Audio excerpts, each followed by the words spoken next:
Soviet യൂണിയനുമായി ബന്ധപ്പെട്ട് നാം വർഷങ്ങൾക്ക് മുൻപ് കണ്ട ശീതയുദ്ധം അത് തന്നെയാണോ ഇപ്പോഴും നടക്കുന്നതെന്ന സംശയമുണ്ട്. അമേരിക്കയും റഷ്യയും തമ്മിൽ നേർക്കുനേർ ഒരു പോരാട്ടത്തിന്റെ വക്കിൽ എത്തി നിൽക്കുമ്പോൾ നിർണായകമായ ഒരു കൂടിക്കാഴ്ച ഉണ്ടാകുന്നുണ്ടല്ലോ. ട്രംപും പുടിനും തമ്മിൽ ഒരു കൂടിക്കാഴ്ച ഈ വരുന്ന 15-ാം തീയതി അമേരിക്കയിൽ നടക്കുമെന്നാണ് പ്രതീക്ഷിക്കുന്നത്. അത് ശ്രീത്ത് പറഞ്ഞതുപോലെ ശരിയാണ്. പ്രത്യേകിച്ചും ഈ ഉക്രൈൻ റഷ്യ യുദ്ധം പണ്ട് നമ്മൾ ഈ ശീതയുദ്ധ സമയത്തായിരുന്നു കണ്ടത്. ഈ സോവിയറ്റ് യൂണിയനുമായി ബന്ധമുള്ള രാജ്യങ്ങളെ അമേരിക്ക എതിർക്കും. അത് ക്യൂബ ആയാലും മറ്റ് രാജ്യങ്ങളെ എതിർക്കുന്നു. ആ സാഹചര്യമാണ് ഇപ്പോഴും. റഷ്യയുമായി ബന്ധം സൂക്ഷിക്കുന്ന ഇന്ത്യ ഉൾപ്പെടെയുള്ള രാജ്യങ്ങൾക്ക് തീരുവ ചുമത്തുകയാണ്. അത് അമേരിക്കയുടെ പ്രഖ്യാപിത നയം തന്നെ അതാണ്. അമേരിക്കയ്ക്ക് എല്ലാ കാലത്തും ഒരു പ്രബലനായ ശത്രു വേണം. ഈ പ്രതിസന്ധികളുണ്ടെങ്കിലേ നമ്മൾ വളരുള്ളൂ, അങ്ങനെ ഒരു ചൊല്ലുണ്ട്. പ്രതിസന്ധികളാണ് ഒരു വ്യക്തിയെ ശരിക്കും ഒരു വിജയിയെ സൃഷ്ടിക്കുന്നത് പ്രതിസന്ധികളാണ് എന്ന് ഇങ്ങനെ പറയാറുണ്ട്. അത് കുറേയൊക്കെ ശരിയാണ്. അപ്പോൾ അമേരിക്കയ്ക്ക് എല്ലാ കാലത്തും ഒരു ശത്രു, അപ്പുറത്തൊരു എതിരാളി വേണം.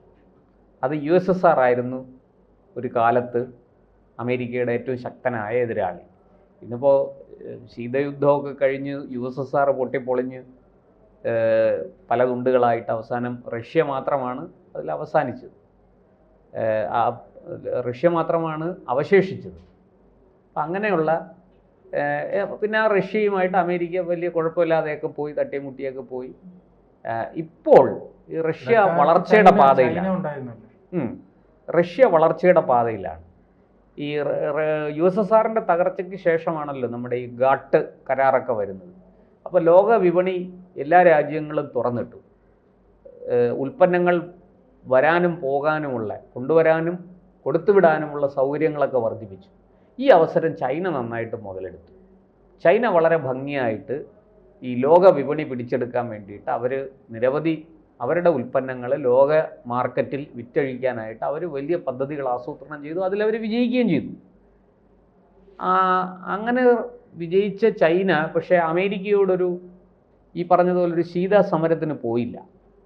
അമേരിക്ക ഒരു മുതലാളിത്ത രാജ്യവും ചൈന ഒരു കമ്മ്യൂണിസ്റ്റ് രാഷ്ട്രവുമായിട്ടാണ് അറിയപ്പെടുന്നതെങ്കിലും ഈ പറയുന്നത് പോലത്തെ കമ്മ്യൂണിസം അല്ല ചൈന മുന്നോട്ട് വെച്ചത്. ഞാൻ അതിൻ്റെ വിശകലനത്തിലേക്ക് പോകുന്നില്ല. അപ്പോൾ അമേരിക്കയും ചൈനയുമായിട്ട് ഒരു കൊടുക്കൽ വാങ്ങലുകളൊക്കെ വളരെ കാര്യമായിട്ടൊക്കെ നടന്നുകൊണ്ടിരുന്നു. അത് കാലം മുന്നോട്ട് പോയപ്പോൾ ചൈനയാണ് കയറ്റുമതി കൂടുതലും, അമേരിക്കയെ ഇന്നുള്ള ഇറക്കുമതി ചൈനയിൽ കുറവുമാണ്. അപ്പോൾ അതിൻ്റെ ചില പ്രശ്നങ്ങളൊക്കെ ഉണ്ട് അമേരിക്കയ്ക്ക്. എങ്കിലും അതൊക്കെ കച്ചവടമാണ്.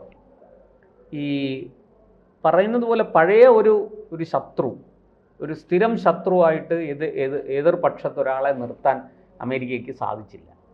അതിപ്പോൾ അമേരിക്ക റഷ്യ പതുക്കെ വളർന്നു തുടങ്ങി. റഷ്യ പഴയ തകർച്ചയിൽ നിന്നൊക്കെ കരകയറി പതുക്കെ വളർന്നു വരുന്നു. ഇപ്പോൾ റഷ്യയിൽ എണ്ണയുണ്ട്. ആ എണ്ണ വാങ്ങാൻ ഇന്ത്യയും ചൈനയും പോലെയുള്ള ലോകരാഷ്ട്രങ്ങൾ തയ്യാറാകുന്നു. ഇന്ത്യ ഒരു വലിയ മാർക്കറ്റാണ്.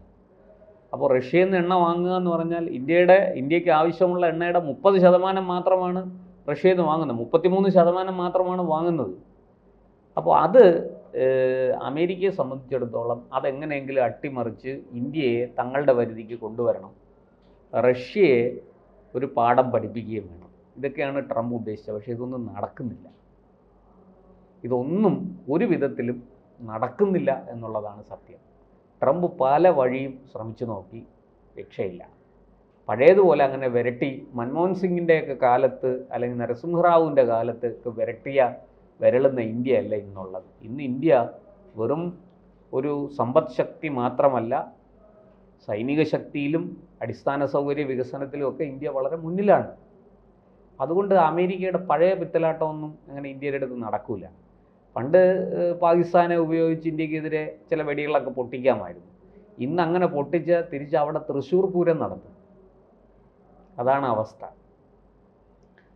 അപ്പോൾ ഈ അമേരിക്കയെ സംബന്ധിച്ച്, ട്രംപിനെ സംബന്ധിച്ച് പുടിനുമായിട്ട് ഇനി വലിയ രസക്കേടില്ലാതെ പരമാവധി ഒത്തൊരുമിച്ച് പോകാൻ ശ്രമിക്കുക. അതിന് റഷ്യയെ പല കാര്യങ്ങളിലും അമേരിക്ക ആശ്രയിക്കുന്നുണ്ട്. റഷ്യയിൽ നിന്ന് പല കാര്യങ്ങളും അവർ വാങ്ങുന്നുണ്ട്. പത്രപ്രവർത്തകർ ചോദിച്ചപ്പോൾ ട്രംപ് പറഞ്ഞ എന്താ, എനിക്കറിയില്ല, ഞാൻ പരിശോധിച്ചിട്ട് പറയാം, അല്ലേ? അപ്പോൾ ആ റഷ്യയെ അങ്ങനെ അങ്ങ് തള്ളിക്കളയാൻ, റഷ്യയോ ചൈനയെയോ ഇന്ത്യയോ ഒക്കെ അങ്ങനെ അങ്ങ് തള്ളിക്കളയാൻ അമേരിക്കയ്ക്ക് കഴിയില്ല. അപ്പോൾ അമേരിക്കയിലെ സാമ്പത്തിക വിദഗ്ധർ തന്നെ ഏറ്റവും ഒടുവിൽ അവിടുത്തെ മാധ്യമങ്ങളിൽ എഴുതിയ ലേഖനങ്ങൾ വായിച്ചാൽ നമുക്കത് മനസ്സിലാവും. ഈ ഇന്ത്യക്കെതിരെ ഈ താരിഫ് യുദ്ധം പ്രഖ്യാപിച്ച, ഈ ഇറക്കുമതി തീരുവ യുദ്ധം പ്രഖ്യാപിച്ച അമേരിക്കയ്ക്ക് നാണം കെട്ടത് പിൻവലിക്കേണ്ടി വരുമെന്ന് അവിടുത്തെ സാമ്പത്തിക വിദഗ്ധരാണ് പറയുന്നത്, നമ്മളല്ല. അമേരിക്കയിലെ സാമ്പത്തിക വിദഗ്ധരാണ് ഇക്കാര്യം ചൂണ്ടിക്കാട്ടുന്നത്. അപ്പോൾ ഈ ട്രംപ് വളക്കേ ഉള്ളൂ, ഒടിക്കൂല. ഇപ്പോൾ റഷ്യയുമായിട്ടും ഇന്ത്യയുമായിട്ടും ചൈനയുമായിട്ടും ഒക്കെ ഈ വളയ്ക്കലേ ഉള്ളൂ. കുറച്ച് ഭീഷണിയൊക്കെ പെടുത്തും. അപ്പോൾ ഞാൻ അങ്ങനെ ചെയ്യും ഇങ്ങനെ ചെയ്യും എന്നൊക്കെ പറഞ്ഞ് കുറച്ച് വേലകളൊക്കെ കാണിക്കും, ഒന്നും സംഭവിക്കില്ല. ഇപ്പോൾ ഈ ട്രംപ് അധികാരത്തിൽ കയറുമ്പോൾ തെരഞ്ഞെടുപ്പ് പ്രചാരണ സമയത്ത് തന്നെ കൊടുത്തൊരു വാഗ്ദാനമാണ് റഷ്യയും ഉക്രൈനുമായിട്ടുള്ള യുദ്ധം അവസാനിപ്പിക്കുക, അല്ലേ? എല്ലാവർക്കും അറിയുന്ന കാര്യം.